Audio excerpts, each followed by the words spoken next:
In this first episode, we're going to talk about tips 1, 2, and 3. Tips 1, 2, and 3 are all designed to help get parents into the mindset where they remember that they're not alone. This is hard, and you're not doing it wrong if it's hard.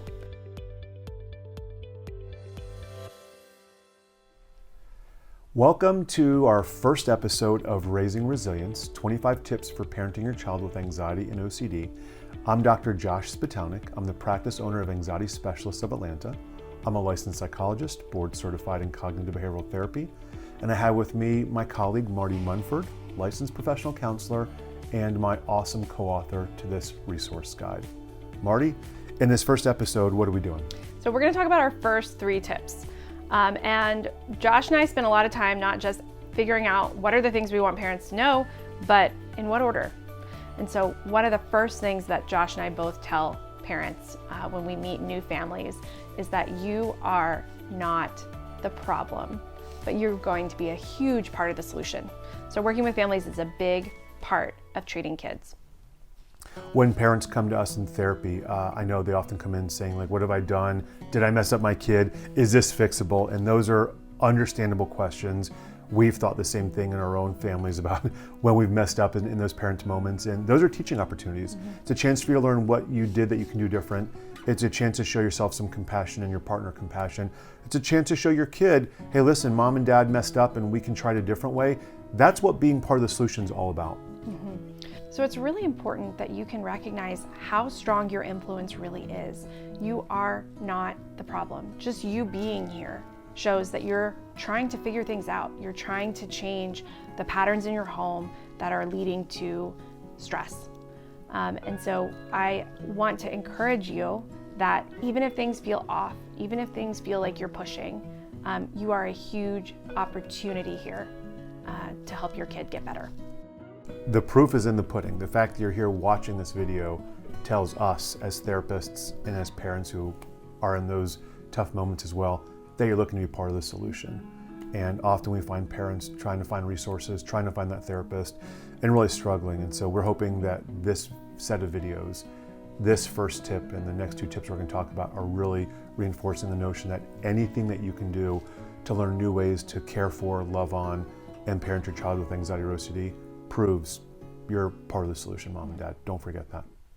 One thing that stands out to me whenever I'm meeting with a family, a really good cue to me that a kid is likely to make progress quickly is when I hear a parent say, how can I change my approaches to make this work better for us? Sometimes I have parents saying, what can I prompt them with, or what can I do to them? How can I tell them to use a coping skill? And that can be helpful, but it's a little bit different. When a parent can say, how can I change my approach to things to solve these big problems, these really complex problems, that's usually a sign to me that this family is gonna see really fast progress. That's a great segue to tip number 2, which is parents, caregivers, please trust us.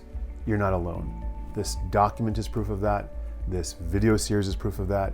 You being here is proof of that. The work that our team does and anxiety specialists all around the country is proof of that.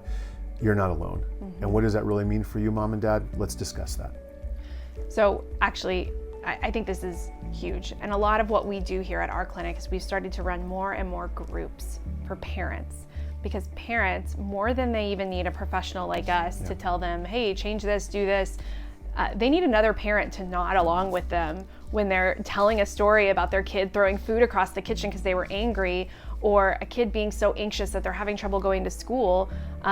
Parents need to have a place to get those stories out. And so I have learned that doing therapy in groups with parents is one of the most effective ways, because it does help when you hear another family, you hear another parent openly talking about how hard some of those moments can be. It does drop some of that tension of trying to protect this idea that you're a good parent, because you are. Whether it's group therapy, as you alluded to, which not everyone has access to, or online forums, the good ones out there, mom and dad, social media platforms, there's some tricky ones out there, but there are some credible and wonderful resources online that we swear by, that we post on our website by colleagues and friends of ours that really are trying to build a community of resource, a community of caregiving and parenting to anxious kids. Not to share the horror stories and the war stories, which there are plenty of, but to share compassion and those tough moments and those successes and those breakthroughs that Marti and I have in session. We have them with our own families. It just takes time, it takes patience, and it takes some of those new skills to learn. But don't forget, you're not alone, and that there are therapists like us and all around the country and wonderful organizations that really put resources out there specifically for you guys, for the caregivers and parents of these awesome but tough kiddos. I think this tip too is important, not just as a clinician, it's important for me as a parent. All the information in the world, all the psychoeducation that I could possibly give to you will not rescue you from the hard moment when you see your kid in distress. It's distressing. And when you're going through something tough, when something feels impossible and it's the most important thing in your world, that's going to be really isolating. And so knowing that there's other parents is crucial in being able to let go and change things, make some shifts, support your kid, and let them thrive. Josh, let's go into tip number 3. This one is, we said the first one was super important. This one might be the most super important of them all.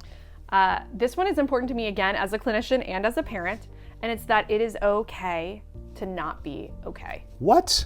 How is that possible? Well, sometimes kids get mad about stuff. Yes. Sometimes it's hard to get your kid out the door in the morning. And most of the time, that is completely okay, completely normal, right? So I think when parents are always focusing on how do I observe them being okay, we miss the bigger issue, right? We're not solving the right problem. We're solving how do I feel calm right now instead of how do I approach life in a more resilient way. In fact, in the it's okay to not be okay mindset, if you don't allow yourself to have those tough moments, if you don't allow yourself to fall down and mess up, you're modeling that kind of lack of permissiveness to your children.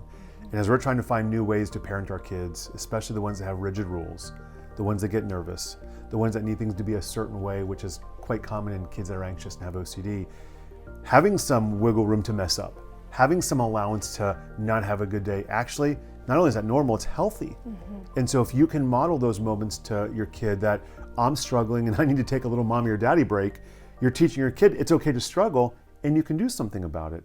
So if you are dealing with anxiety in your household, I would encourage you to think about, what do I want to change? Do I want to change a symptom? And maybe that symptom is not going to baseball practice, throwing fits at bedtime, sleeping in your bed at night, right? That's a symptom. Or do I want to treat a system, right? And so what we have found is for long-term growth in anxiety, we want to change systems. And if you're going to change a system, all the old symptoms that went with the old system are going to have to work their way through. And that's just part of the process. When you're inside of the parent moment, it feels like you're all alone. It feels like there's no out. It feels like there's no solution. And the beginning of these tips starts with that at the heart of it all, which is you're not alone. We're here to do this with you. Bring your team together, give yourself some compassion, and understand that this is a process and a journey, and it's not going to get solved overnight. If you like this episode, feel free to like and subscribe so you can keep up to date with everything else that we put out on our channel.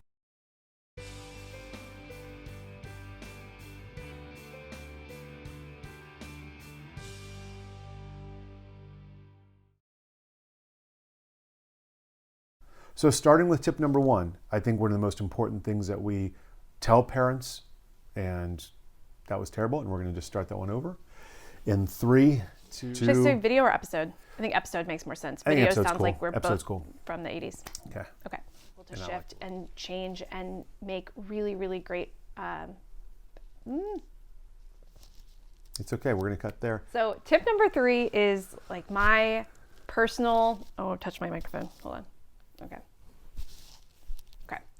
Tip number 2 is don't do this alone. That's not tip number 2. Close. 3, 2. That's a great segue to tip number 2.